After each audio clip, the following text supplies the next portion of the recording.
Hi friends, welcome back to our channel తెలుగోడు అమెరికాలో. ఇదంతా చూశాక నేను ఇంకా అసలుకి రియల్స్ మైండ్లోకి రాలేకపోతున్నాను. అసలు సినిమాటిక్గా రియల్ లైఫ్లో చూడడం ఇదే ఫస్ట్ టైం నా లైఫ్లో.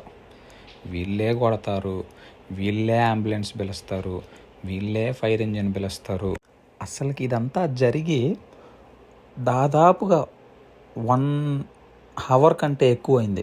స్టిల్ ఇంకా గూస్ బంప్స్ ఉన్నాయి అసలు ఈ సీన్స్ చూస్తుంటే. అసలు గన్తో షూట్ చేశారంటే కార్ల పైన పోలీసులు అర్థం చేసుకోవాలా. డ్రగ్స్ అని అనుకుంటున్నాను, కానీ ఏం జరిగిందో తెలియదు ఎగ్జాక్ట్గా. అంబులెన్స్ వచ్చింది ఇప్పుడే వాడి కోసం. అదేవిధంగా కాసేపట్లో ఫైర్ ఇంజిన్ కూడా వస్తుంది. ఇంకా ఎన్ని పోలీస్ కార్లు, ఎంతమంది పోలీసులు, దాదాపు ఒక 20 పోలీస్ కార్లు ఒక్క మనిషిని చేజ్ చేసుకుంటూ వస్తే ఎట్లా ఉంటుందో ఒకసారి ఆలోచించుకోవాలా. ఫైర్ ఇంజిన్ కూడా వచ్చేసింది, బాంబ్ స్క్వాడ్ వస్తుంది. మళ్ళీ బాంబులు ఉండవు, ఏముండవు, ఊరికే చెక్ చేస్తారు వచ్చి. Formalities. Well developed country America కదా, కొన్ని ఉంటాయి అట్లా. వీళ్ళే కొడతారు, వచ్చింది అంబులెన్స్, వీళ్ళే పెడతారు, వీళ్ళే హాస్పిటల్కి తీసుకెళ్తారు, వీళ్ళే పంచాయతీలన్నీ క్లియర్ చేస్తారు, వీళ్ళే ఎత్తుకుపోయి జైల్లో పెడతారు.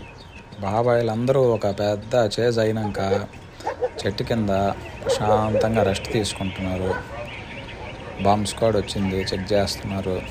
ఎవరి పని వాళ్ళది, బాబాయిల పని అయిపోయింది. హాస్పిటల్, ఎమర్జెన్సీ, అంబులెన్సు వాళ్ళ పని వాళ్ళు చూసుకున్నారు. బాంబ్ స్క్వాడ్ వచ్చింది, వాళ్ళ పని వీళ్ళు చూసుకుంటారు.